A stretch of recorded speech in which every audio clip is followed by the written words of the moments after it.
क्या बात है सीते? क्या तुम अयोध्या जाकर प्रसन्न नहीं होगी? कैसे रहूंगी? अयोध्या जाकर आप राजा होंगे, अपने कर्तव्य और प्रजा पालन में डूब जाएंगे। फिर मुझे कहाँ आपके साथ इतना समय मिलेगा जो यहाँ वनवास में मिलता है। वहां जय जयकार होगी, पर इस वन जैसी शांति कहाँ होगी। वहां आनंद के दीपक जलेंगे, पर जुगनुओं का दिव्य प्रकाश कहाँ होगा। ना ऐसी शांत नदी होगी और ना ऐसी पुष्प वर्षा। तो मेरे लिए तो हानि ही होगी ना आर्य।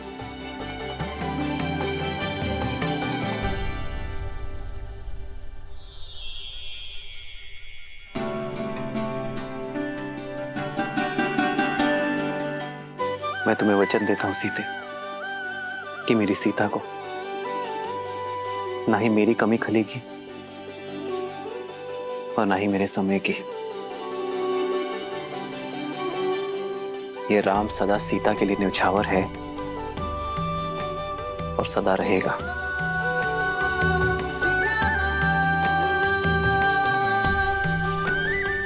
कदाचित ये क्षण कभी समाप्त ना हो। कदाचित मैं जीवन भर के लिए ऐसे ही आपके कंधे पर सर रखकर बैठी रहूं, सदा सदा के लिए अपने श्री राम के पास। एक है पौरुष, एक समर्पण, एक है रूप तो दूजा दर्पण। जन्म जन्म का है ये संगम, राम रतन सीता वैभव धन। सिया राम, सिया राम, सिया राम, सिया राम। मैं राम के सम्मान का हरण करने जा रहा हूं। उस राम का वध क्षण भर में कर सकता हूं मैं, परंतु इससे उसे अपने दुखों से मुक्ति मिल जाएगी। जिस राम की प्रशस्ति तुम गा रही थी, उस राम का नाम छीन लूंगा मैं। लज्जा और दुख के सागर में डुबा दूंगा उसे भी और रघुकुल की रीति को भी। धीरे धीरे करके मारूंगा। सबसे पहले मैं उसकी सबसे प्रिय वस्तु छीन लूंगा। वो संसार के कोने कोने में भटकेगा, ढूंढेगा उसे, परंतु रावण के विरुद्ध कोई उसकी सहायता नहीं करेगा।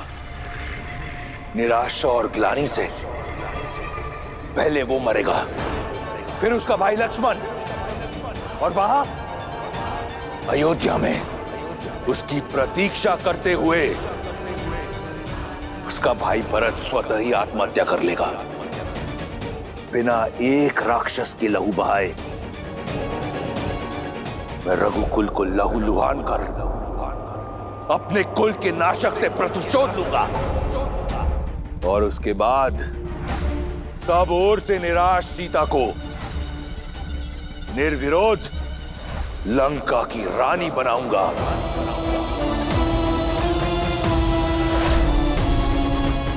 जो कार्य वर्षों पहले स्वयंवर में अधूरा रह गया था, उसे पूर्ण करने को सज हो जाओ।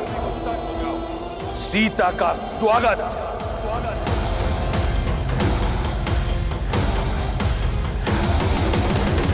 ये अनीति है लंकेश, ऐसा मत कीजिए। अपनी बहन और राज्य के सम्मान के लिए युद्ध लड़ना वीरों का धर्म होता है। आप अपना धर्म निभाइए, अपने अपमान का प्रतिशोध लीजिए। मैं आपके लिए प्रार्थना करूंगी, किंतु एक स्त्री की गरिमा को भंग करना और ऐसा षड्यंत्र रचना सबसे बड़ा अधर्म है, विनाश का कारण है। आपका यह निर्णय लंका के विनाश का कारण बनेगा। मेघनाथ कभी आपको यह अनुचित नीति अपनाने नहीं देगा। उचित, अनुचित, धर्म, अधर्म, इसका पाठ मैं किसी से पढ़ना नहीं चाहता। मेघनाथ इस योजना में सम्मिलित नहीं होगा। इसके लिए मेरे फेंके टुकड़ों पर पल रहा मेरा दास ही पर्याप्त है, और यही होगी उसकी निष्ठा की परीक्षा। नहीं, मैं आपको ये पाप कदापि नहीं करने दूंगी। सावधान! मैंने तुमसे अनुमति नहीं मांगी, और तुम तो क्या, इस संसार में कोई लंकेश को चुनौती नहीं दे सकता।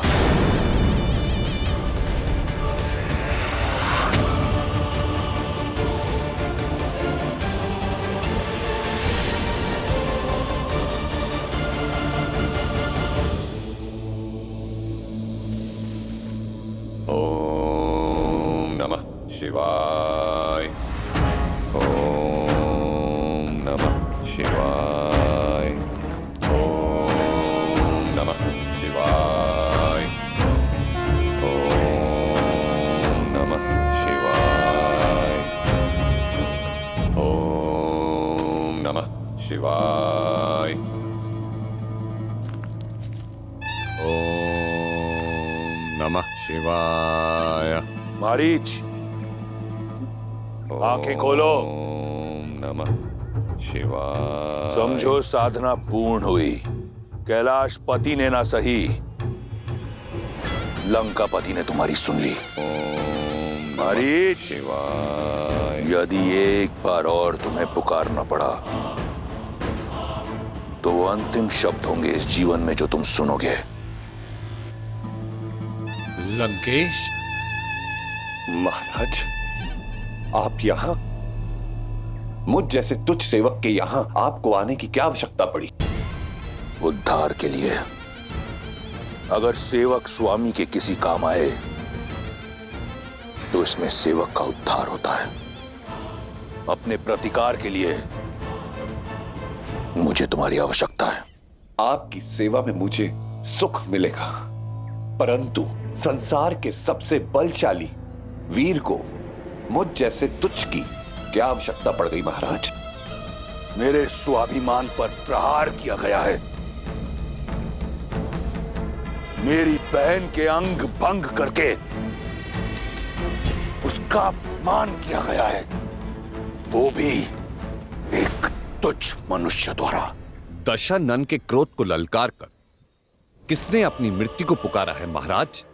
वही वनवासी राम और लक्ष्मण।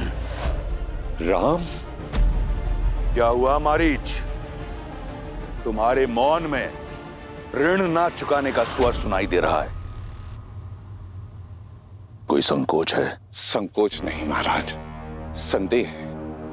मेघनाथ जैसे इतने शक्तिशाली पुत्र के होते हुए मुझ जैसे वृद्ध की सहायता की क्या आवश्यकता पड़ गई महाराज? मेरी इस योजना में मुझे केवल तुम्हारी आवश्यकता है। मैं एक ऐसा व्यू रचूंगा जिसमें राम और उसका परिवार बिना किसी युद्ध के मारा जाएगा। राम दर दर भटकेगा और सीता पर केवल मेरा अधिकार होगा। राम, वही राम जिन्होंने सहस्त्र गजों की शक्ति वाली मेरी मां ताड़का का वध किया था। पुनः सोच लीजिए लंकेश, कहीं ये आत्म सम्मान का युद्ध आत्महत्या ना बन जाए। मारीच, रावण के समक्ष उसके शत्रु की प्रशंसा करना राजद्रोह है। अब तुम्हारे समक्ष केवल दो ही विकल्प हैं। या तो मेरी योजना में मेरा साथ दो, या तो फिर यमलोक के द्वार खटखटाने के लिए तत्पर रहो। क्या विकल्प चुनोगे? सुनना क्या है महाराज, मृत्यु तो सामने देख रहा हूं। लज्जाजनक हत्या पाने से अच्छा है कि मैं वीर गति पाऊं। आपने शरण दी थी, ऋणी हूं आपका, इसीलिए अपनी मृत्यु का भय नहीं, आपकी सुरक्षा का डर है मुझे, जिससे आप तुच्छ मनुष्य समझ रहे हैं। वो साधारण मनुष्य नहीं है, राम है, राम है वो। और मैं रावण, रावण, वो रावण, काल भी जिसका दास है। प्रस्थान की तैयारी करो मारीच। राधिकार और सीता दोनों मेरी प्रतीक्षा कर रहे हैं। रावण तो आपका भक्त है महादेव। आपकी चेतावनी का पालन करके उसने स्वयं को कितने वर्ष सीता से दूर रखा, किंतु अभी वो इस अनर्थ को करने का क्यों सोच रहा है? जब किसी का नाश समीप होता है तो उसका विवेक उससे दूर हो जाता है। रावण इतने समय तक मौन केवल इसलिए था क्योंकि उसके पास कोई उचित बहाना नहीं था, और अब शूर्पणखा के इस कृत्यों के पश्चात उसे एक अवसर मिल गया अपने दुष्कृत्यों को न्यायोचित ठहराने का। मंदोदरी, विभीषण, उन सब की चेतावनी को अनसुना कर वो एक ऐसे कर्म की ओर बढ़ चला है जो आने वाले समय में समस्त राक्षस जाति का सर्वनाश कर देगा।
कहाँ जा रही हो सीते?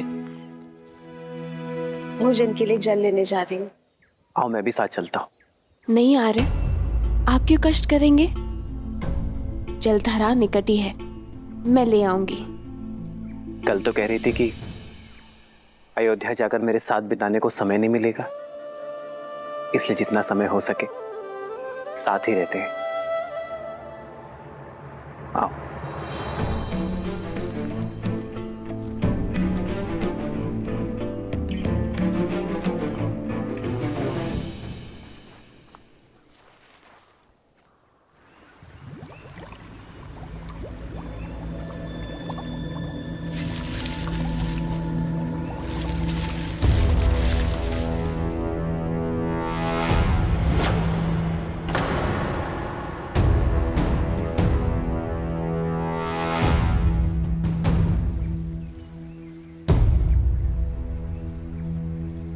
लाओ सीते। जानती हूँ साथ आने का कारण मेरा साथ नहीं, सुरक्षा है। जब से शूर्पणखा का प्रसंग हुआ है तब से आप मेरी सुरक्षा को लेकर कुछ अधिक ही सतर्क हो गए हैं। आओ। मुझे विश्वास है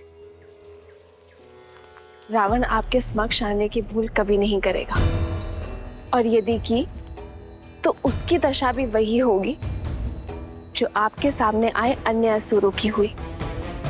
मैं जानती हूं कि आप मेरी सुरक्षा के लिए धरती पाताल एक कर देंगे। मेरी शक्ति का आधार तुम्हारा मुझ पर ही अटूट विश्वास ही है सीते।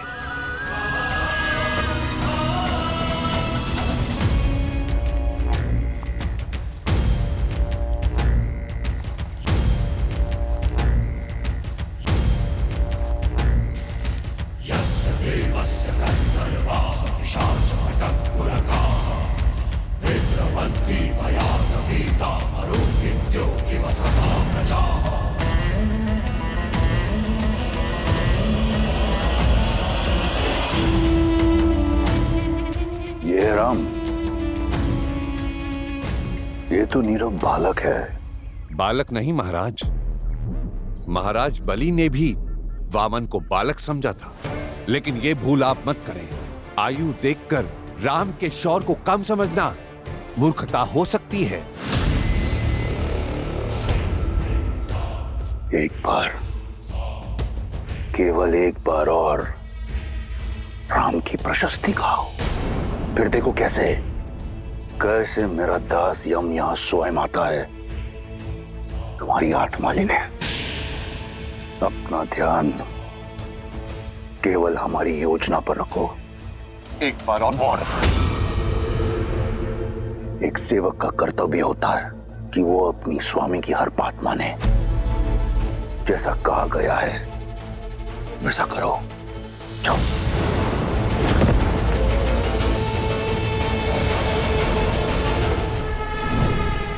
अपने अद्भुत सौंदर्य से मोह लो सीता को और दूर ले जाओ बालक राम को सीता से।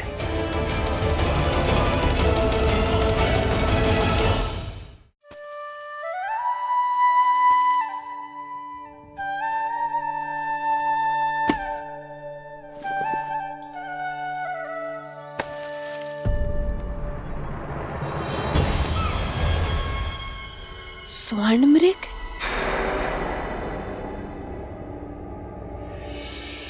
उत्तम, अति उत्तम मारीच। भटकाओ उसका मन ताकि मैं उस बालक को भटका सकूं।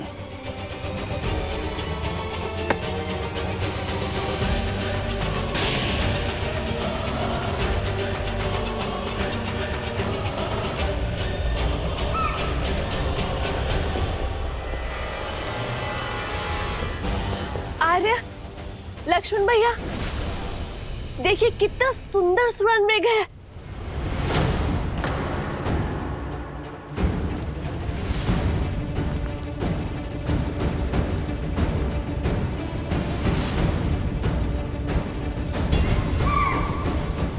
आर्य, वैसे एक बार स्पर्श करना चाहती हूँ।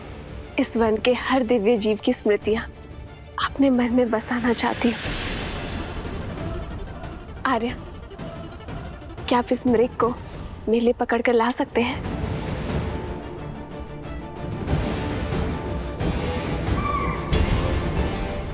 स्वर्ण मृग नहीं होते सीते। नहीं होते? तो ये यहाँ क्यों है? और इसका रूप कितना आनंददायी है आर्य। हर बार रूप आनंद का कारण नहीं होता सीते, कई बार भ्रम छलावा भी होता है। मुझे भय है कि स्वर्ण मृग कोई माया जाल है। भूल गई सीते, रावण अपनी बहन शूर्पणखा के अपमान के प्रतिशोध का मार्ग खोजा है, और यह मार्ग माया जाल भी हो सकता है। हमें कुटिया में चलना चाहिए।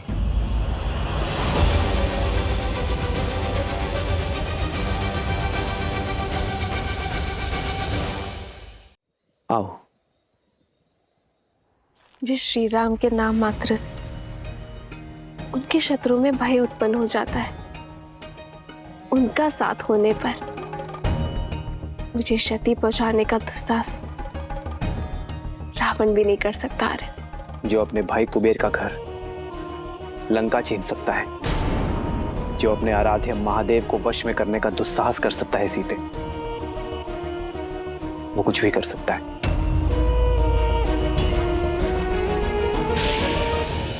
हर चमकने वाली वस्तु स्वर्ण नहीं होती सीते। शूर्पणखा का प्रसंग स्मरण है ना तुम्हें? हाँ, पर आर्य, इसका अर्थ ये तो नहीं है ना कि हर सौंदर्य के पीछे संकट की छाया खोजी जाए। आप एक क्षण को सोचिए, यदि ये मायावी ना हुआ तो क्या इस सुंदर जीव का संरक्षण करना हमारा धर्म नहीं है आर्य? इसके सौंदर्य के स्पर्श का अवसर खोना नहीं चाहती हूँ। और जीवन में धर्म और कर्तव्य निभाते निभाते क्षणिक खुशियों को खोना, ये भी तो एक बहुत बड़ी भूल है ना आर्यन। और यदि ये मायावी हुआ तो भी आप है ना हर माया को भंग कर सकने में सक्षम। आर्यन, इन 13 वर्षों के वनवास में मैंने आपसे कभी कोई कामना नहीं किया आर्यन। और यदि आप फिर भी नहीं चाहते कि मैं उस सुंदर जीव के सामीप्य आऊं, तो मुझे स्वीकार है।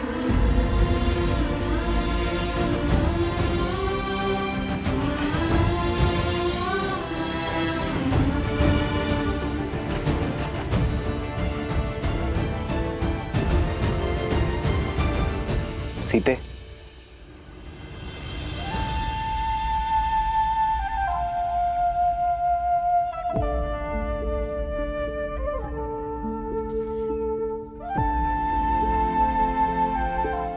अपनी सीता को निराश नहीं देख सकता ये राम। यदि तुम्हारी प्रसन्नता इसी में है तो मैं तुम्हारे लिए स्वर्ण मृग अवश्य लेकर आऊंगा सीते।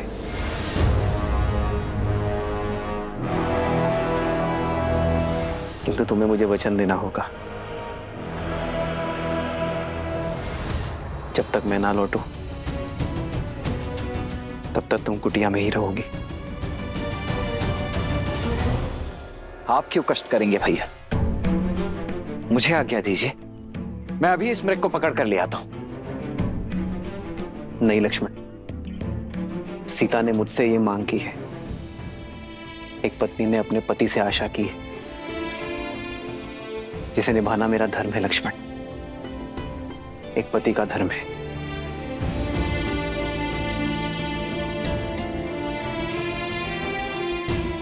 इन 13 वर्षों में सीता ने मुझसे कोई मांग नहीं की और मैं उसकी इस इच्छा का मान अवश्य रखूंगा।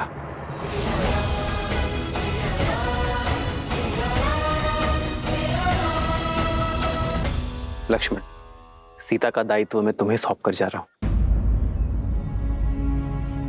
स्मरण रहे, किसी अनिष्ट की छाया भी नहीं पड़नी चाहिए उस पर।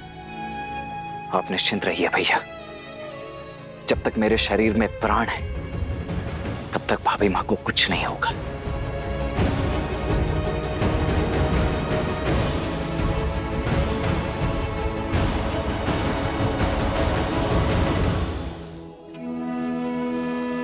माया ठगनी न नर कछु जाने, कपट कहे मन नर न माने। विपत्ति समय बने मनुज धीरा, कनक मृग लई चले रघुबीरा।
लक्ष्मण भैया, अब तक तो आपके भैया को लौट आना चाहिए था ना। मृग है भाभी माँ, अपनी मृग चाल से कहीं दूर निकल गया होगा। और फिर भैया ने आपकी इच्छा पूरी करने की ठानी है तो वो उसे पूरी करके ही लौटेंगे। आप निश्चिंत रहिए।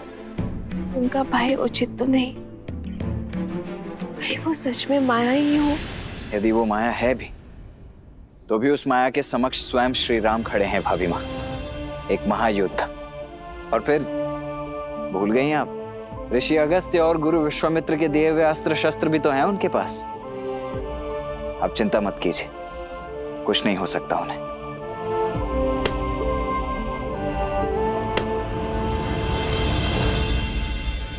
लक्ष्मण, लक्ष्मण,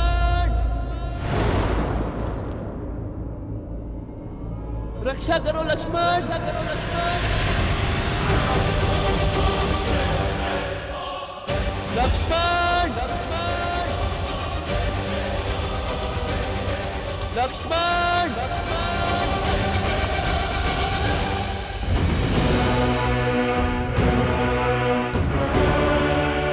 निश्चित ही ये कोई मायावी है।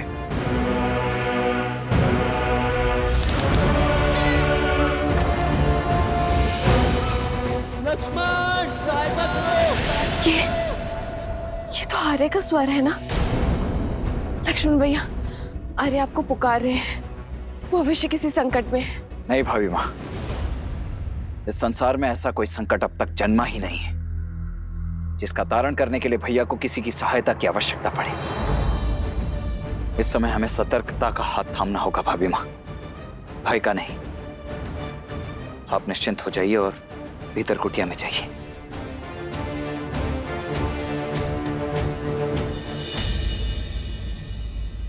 सीते, सीते सहायता करो, सहायता करो।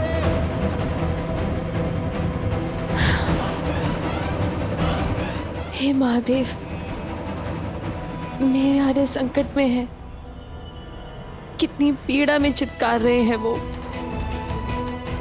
दोषी मैं ही हूं, मेरे कारण श्री राम इतने घोर संकट में पड़ गए हैं। मेरे हटने कितनी बड़ी समस्या खड़ी कर दी है। ये क्या कर दिया मैंने? हे महादेव,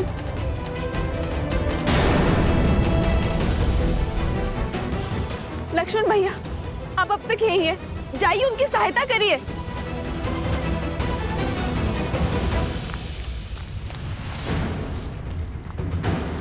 लक्ष्मण,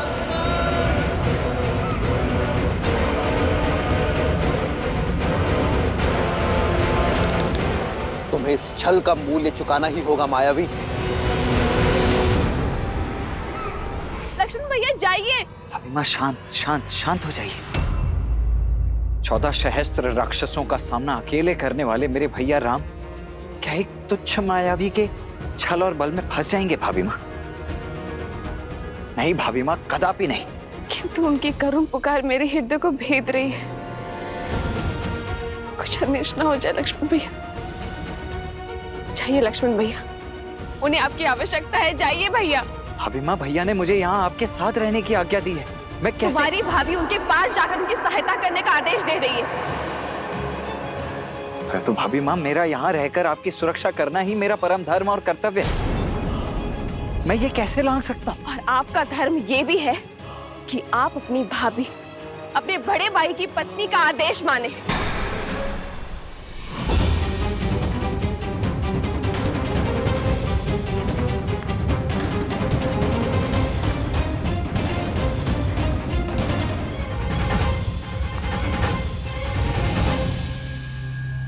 समझ गए,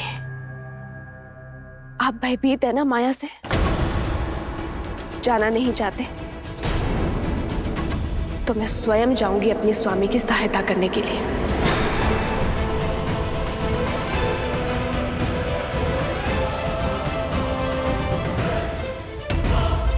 रुक जाइए भाभी माँ, रुक जाइए। अरे दया कीजिए। देखिए भाभी माँ, ये मैं भी समझ रहा हूं कि ये सब एक माया मात्र ही है, परंतु क्षण भर के लिए विचार करके देखिए, खर दूषण समेत 14 सहस्त्र मायावियों का सामना अकेले करने वाले मेरे भैया राम क्या एक मायावी का सामना नहीं कर पाएंगे? और फिर भैया को दिए हुए वचन से मैं बंधा हुआ हूं भाभी माँ। और मैं श्री राम से, जिनमें मेरे अस्तित्व है, जिनमें मेरे प्राण बसते हैं, और यदि वही ना रहे तो मैं इन प्राणों का क्या करूंगी? मैं भी इन प्राणों को त्याग दूंगी। भाभी माँ रुकिए, रुक जाइए। ठीक है, आज जीवन में पहली बार अपने भैया की आज्ञा का उल्लंघन करेगा ये लक्ष्मण, ताकि आपकी आज्ञा का मान रख सकूं।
एक आज्ञा मैंने आपकी मानी,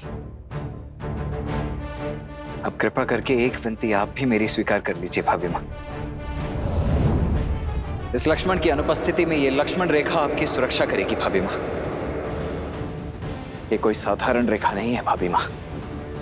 भैया के प्रति मेरी निष्ठा, आपके प्रति मेरा सम्मान और मेरे जीवन भर के तप का बल है ये।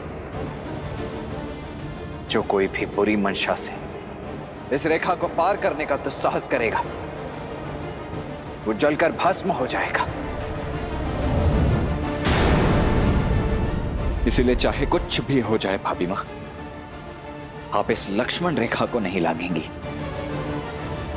मुझे वचन दीजिए। अवश्य लक्ष्मण भैया। तुझ मनुष्य के तुझ स्वांग, जिस लंकेश को त्रिदेवों की सीमा रेखा न रोक पाई, उसे ये रेखा क्या रोक पाएगी?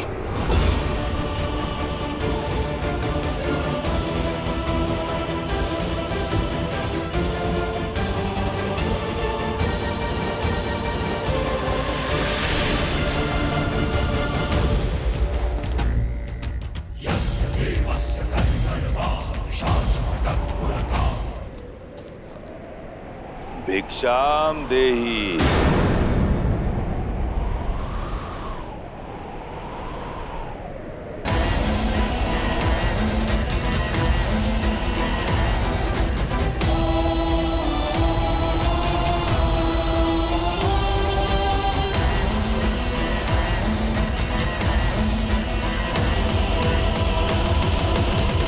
प्रणाम ऋषिवर। राम के शौर्य की ख्याति और आपके तेज की महिमा इस वन से फैली और मुझे यहां खींच कर ले आई। ऋषि सुतीक्ष्ण जैसे अनेकों संत संसार भर में राम का गुणगान कर रहे हैं, तो दर्शन करने चला आया। श्री राम तो किसी कार्यवश वन के भीतर गए हैं। आप आदेश करिए, क्या सेवा कर सकती हूँ मैं आपकी? बड़ी दूर से आया हूं,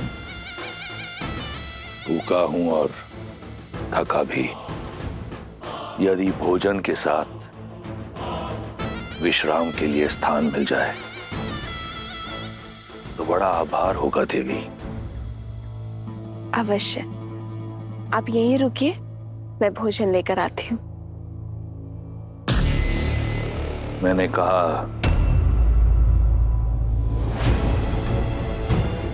भोजन और विश्राम का स्थान दोनों चाहिए देवी। क्या आप एक थके अतिथि को अंदर आने का निमंत्रण नहीं देंगी? क्षमा चाहती हूँ ऋषिवर, मेरे पति और देवर दोनों ही यहाँ नहीं है और उनके अनुपस्थिति में पर पुरुष को भीतर आने का निमंत्रण कैसे दे सकती हूँ मैं। आप उनके आने तक यही बाहर प्रतीक्षा करिए।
इस लक्ष्मण की अनुपस्थिति में ये लक्ष्मण रेखा आपकी सुरक्षा करेगी भाभी माँ।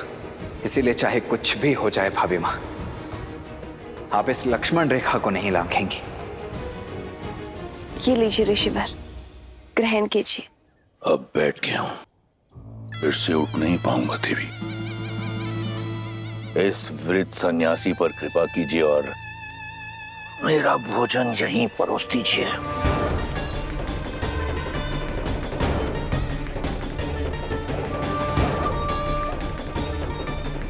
क्षमा चाहती हूँ ऋषिवर, पर मैं वचन की डोर से बंधी हूँ, ये रेखा नहीं लांघ सकती। आप स्वयं आकर ये भिक्षा ग्रहण कर लीजिए।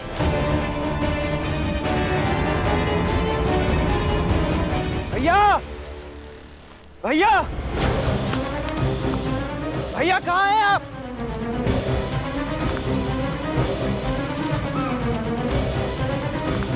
भैया, भैया कहाँ हैं आप?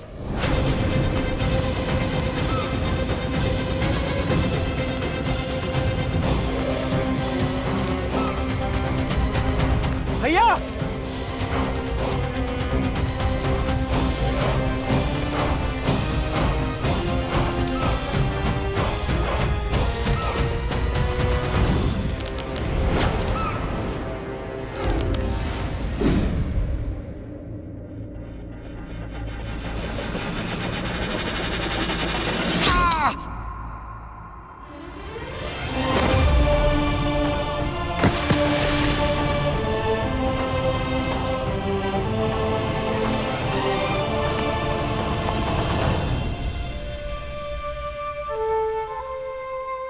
मैं वचन देता हूं कि अपनी मायावी शक्तियों का कभी दुरुपयोग नहीं करूंगा।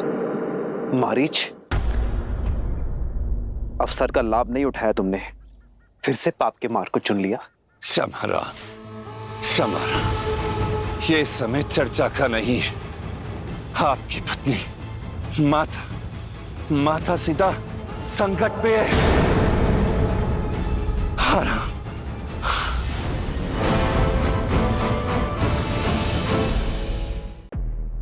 मैं बाहर नहीं आ सकते ऋषिवर, कृपया करके ये भिक्षा ले लीजिए।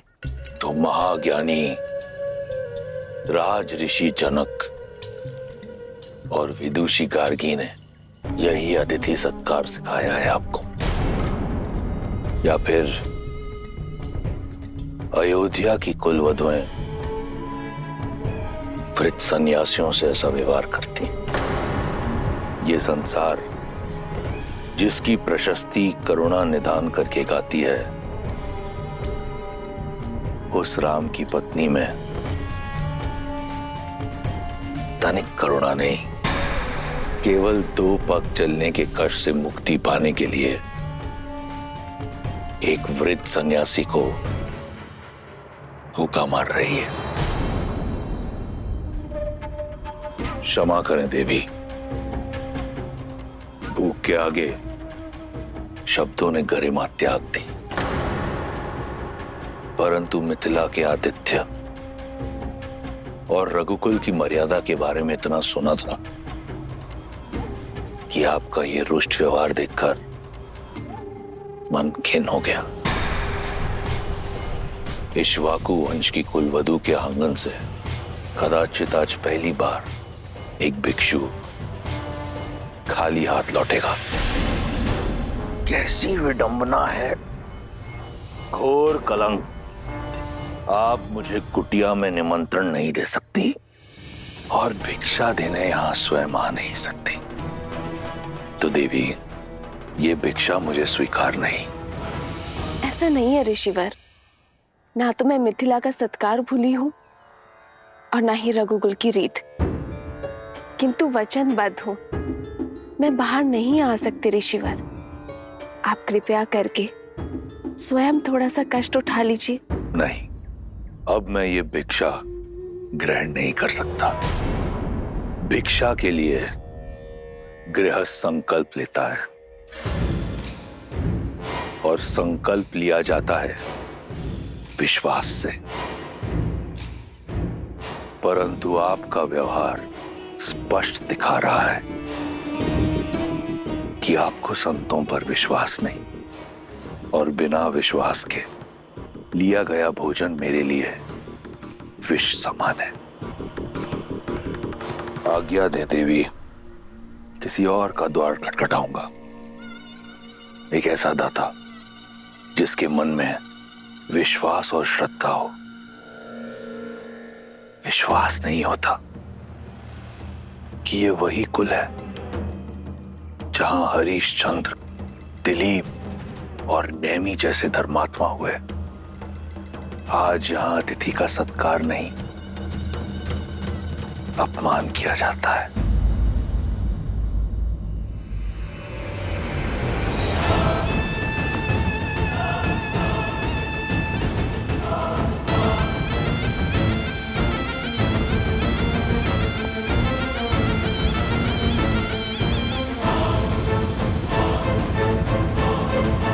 रुकिए ऋषिवर।